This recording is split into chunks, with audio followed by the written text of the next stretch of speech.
Komen budak kampung ni, kesian dia. UMNO bekerjasama dengan PH. Bila masa UMNO bekerjasama dengan DAP, aku kesian Hafiz.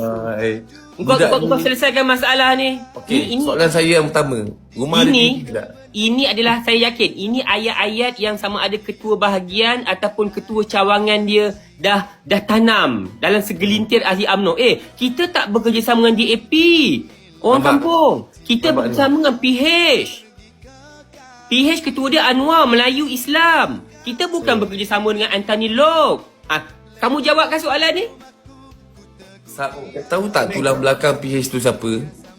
Tahu tak, kalau kata DAP keluar daripada Pakatan Harapan tu lumpuh. DAP yang ada 40 kursi ni dalam Pakatan Harapan, dia umum dia keluar je kerajaan perpaduan, Pakatan Harapan tu lumpuh. Tahu tak lumpuh? Bubar.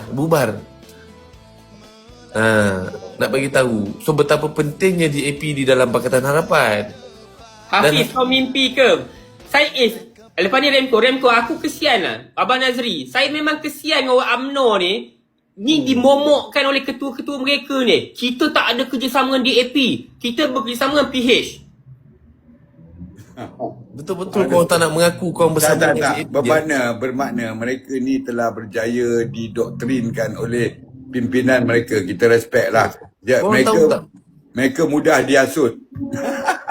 Korang tahu tak betapa takutnya Anwar Ibrahim bila mana Lee Kuan Yew dah keluarkan kenyataan yang dia kata DAP akan keluar daripada kerajaan Pakatan Harapan. Faham tak? Anwar Ibrahim nobody without DAP. You must understand that. Kena faham benda tu. Kau jangan macam-macam, Bis. Betul. Tak salah ke saya cakap? Kerusi yang paling banyak dalam Pakatan Harapan siapa? Kerusi yang paling banyak. Amanah kot. Amanah berapa kerusi dia? 80. 80 Amanah. Kalau 80 saya ingat si Muaz ni dia punya belagak tak macam ni lah tu. Kalau 80, si Muaz ni tak jadi cyber trooper bayaran amanah.